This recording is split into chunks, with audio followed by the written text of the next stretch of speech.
Yvette Troispoux, née à Coulommiers en 1914, a 19 ans quand elle engloutit ses économies, 40 francs, dans l'achat de son premier boîtier.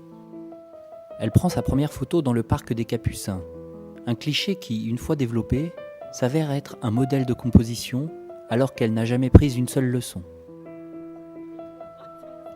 Le musée des Capucins retrace sa vie à travers son œuvre dans une exposition simple qui durera jusqu'en octobre. Yvette Troispoux est décédée il y a 2 ans et l'an dernier, nous avons eu une vente aux enchères où toutes ses œuvres ont été en fait vendues à Coulommiers. Donc la ville, en association avec les Amis de la Couleur, la salle de Valentin et les Amis du musée, ont décidé de se porter acquéreur d'une partie de l'œuvre et d'essayer d'avoir un maximum de photos qui pouvaient concerner Coulommiers et les environs de Coulommiers, puisqu'elle avait fait ses débuts en 33-34 à Coulommiers. Disons qu'elle a commencé dans les années 55 à faire des photos en allant au vernissage. Elle a essayé de prendre sur le vif les photographes qui étaient là et donc les grands artistes comme Brassailles, Lartigue, Gisèle Freund, etc. Lors des vernissages, elle essayait de les prendre sur le vif. Ces photographes qui, eux, n'étaient jamais pris justement en photo. Son idée, c'était de faire des portraits de justement des photographes qui, eux, faisaient d'habitude des portraits. Coulommiers parce qu'elle est née ici et qu'elle repose ici également.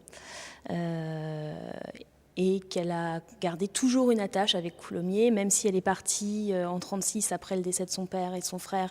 Elle a quitté Coulommiers avec sa mère pour aller vivre à Paris, mais elle a toujours eu un lien très important avec des familles colombiériennes. Elle est toujours revenue régulièrement ici et elle faisait partie de l'association des Amis de la Couleur, qui est une association photo. Elle a participé à de nombreuses expositions photographiques ici, et avant d'être connue et reconnue, et puis même après, justement, elle a continué à venir toujours à Coulommiers.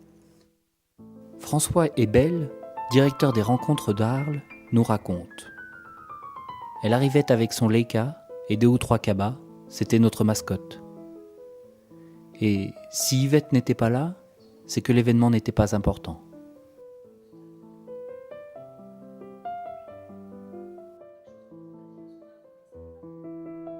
Robert Doisneau l'appelait sa photocopine et écrivit aussi « Quand elle sort de son sac le vieux Leica qui en a tant vu, c'est le signe que la fête commence, les visages se détendent.